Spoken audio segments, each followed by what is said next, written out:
সুন্দর করে সাজাচ্ছিস রে, যেন মনে হচ্ছে বাবা স্বয়ং নীলকণ্ঠ নেমে এসেছে। তোর উপর বাবা নীলকণ্ঠের আশীর্বাদ না থাকলে এমনটা হতে পারে না। এমন একনিষ্ঠ ভক্তের সহায় তার ঈশ্বর সর্বদা হবেন। আমি তো সুখে দুঃখে ভালো মন্দে বাবা নীলকণ্ঠকেই ডাকি। এতদিন ওনার সেবা করতে না পেরে আমার যে কি কষ্ট হচ্ছিল। শুধু চাই বাবা নীলকণ্ঠ যেন সকলের ভালো রাখেন, আর বাবুর ওপর থেকে সমস্ত বিপদের ছায়া যেন কেটে যায়। তাই হবে রে মা। চুপ।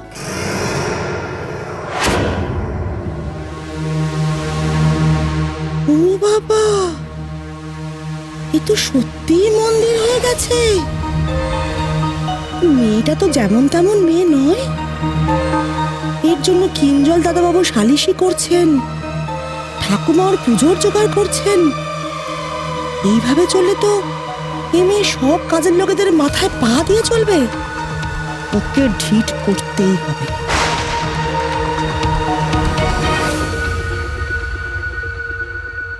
বললোরা দিদি, কিছু কইবে বুঝি?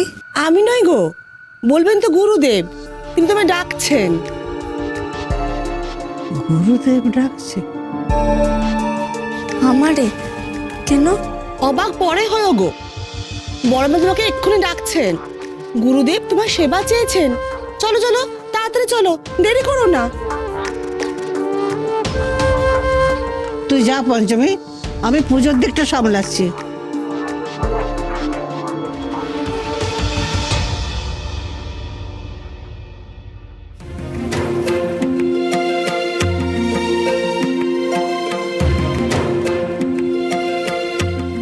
গুরুদেবের হঠাৎ পঞ্চমীর সেবার দরকার পড়লো কেন?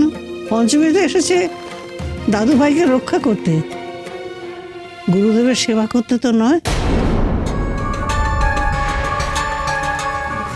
কি হলো বড়বাবু, বাবা যখন ফোন ধরছেন? না না ঠাকুরমশাই, নিশ্চয়ই ফোন ধরবে। আপনাকে যখন ফোন করে বলেছে এখানে ডাকতে, তখন নিশ্চয়ই ফোন ধরবে। হ্যাঁ, আপনার মেয়ে তো আপনার সাথে কথা বলতে চাইছে।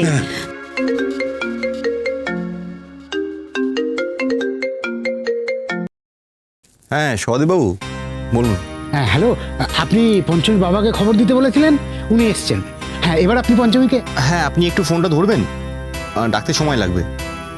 হ্যাঁ আমি ডেকে আনছি। হ্যাঁ জামাই মেয়েকে ডাকতে গেছে, একটু অপেক্ষা করুন। আচ্ছা, কি এমন ব্যাপার বলুন তো ঠাকুরমশাই, যে পঞ্চমী পই পই করে বলে দিয়েছে সে শুধু তার বাবার সাথেই কথা বলবে, মা যেন না আসে? সেটাই তো বুঝতে পারছি না মা ঠাকুর, কিছুই বুঝতে পারছি না। কলকাতায় যাওয়া স্তব, এখনো তো মায়ের সঙ্গে মেয়ের একবারও কথা হয়নি। অথচ মা অন্ত পেরান মেয়েটার, বিশ্বাস করেন মা অন্ত পেরান। শুধু এটাই বুঝতে পারছি না যে মায়ের সঙ্গে কেন কথা বলতে চাইছে না, সেটা তো আমার কাছে আশ্চর্য লাগছে। আচ্ছা ঠিক আছে ঠিক আছে, মেয়ে যখন আপনার সাথে কথা বলতে চাইছে একবার কথা বলে দেখুনই না। আচ্ছা ঠাকুরমশাই, ওই লক্ষ্মীমতি জানে না তো আপনি মেয়ের সাথে কথা বলতে এসছেন? এই যে কে গো তুমি? মেয়ে নাকি ফোন করবে আর তুমি আমার ফেলে চলে এলে? কিনিমা, ভাগ্যেশ আপনাদের লেটেলের সঙ্গে পুকুর পাড়ে আমার দেখা হলো, তাই আমি জানতে পারলাম।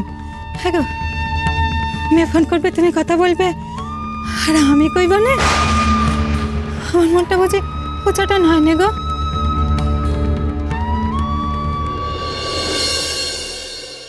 আর নিশ্চয়ই তোমার কিছু বলার নেই পঞ্চমী। জানবে আমার সেবা আর তোমার ঈশ্বরের সেবা সমতুল। জয় জগদীশ্বর। আমার সব ভক্তেরা আমাকে ঈশ্বর জ্ঞানেই সেবা করে। যদি মনে কোনো কৌতূহলের উদ্রেক ঘটে এ বিষয়ে, তাহলে তোমার সামনেই দাঁড়িয়ে আছে পয়মন্তী, জিজ্ঞাসা করে তোমার কৌতূহল নিবৃত্ত করতে পারো।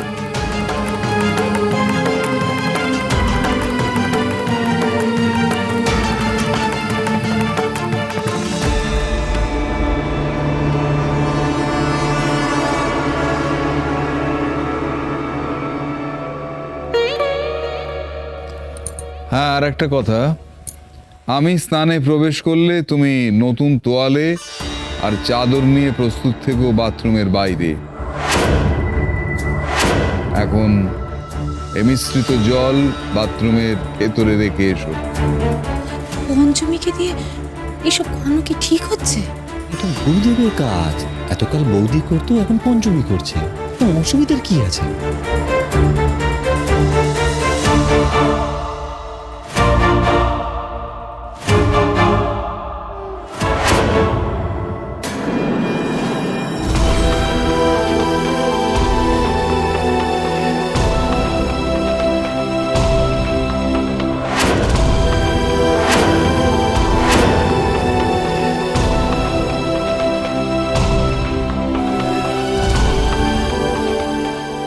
কিঞ্জল, কি করছিস কি?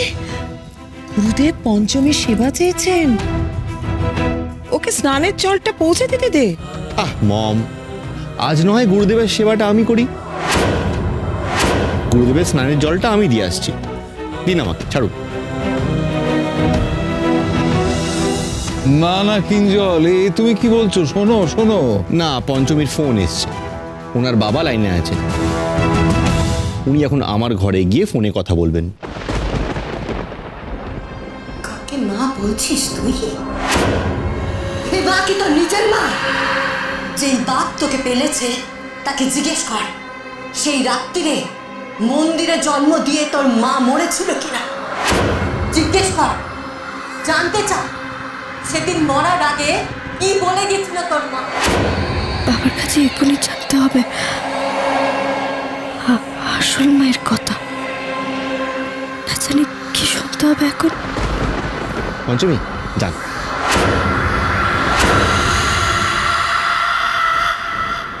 কি হলো? যান।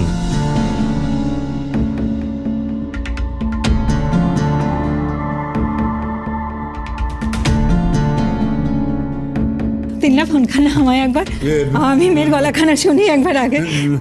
লক্ষ্মী লক্ষ্মী, আমি এর সঙ্গে আমার কথা আছে, ফোনটা আমায় দিন না বড় বাবু, আমায় একটা বার দিন আমায় ফোন।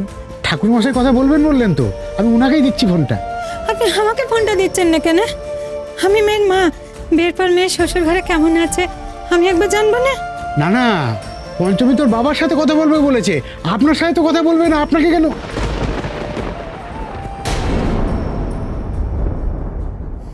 না না, আমি বিশ্বাস করি না। আমার মেয়ে আমার সঙ্গে কথা কইতে চায় না, এ কথা আমি বিশ্বাস করি না।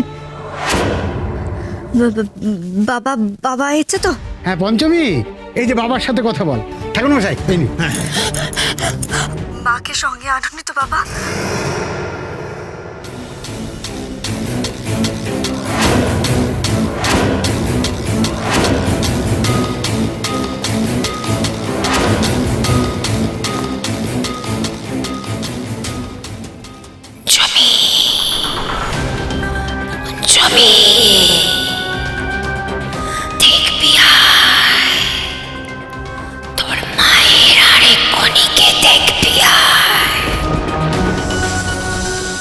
আমার এক্ষুনি ওখানে যেতে হবে।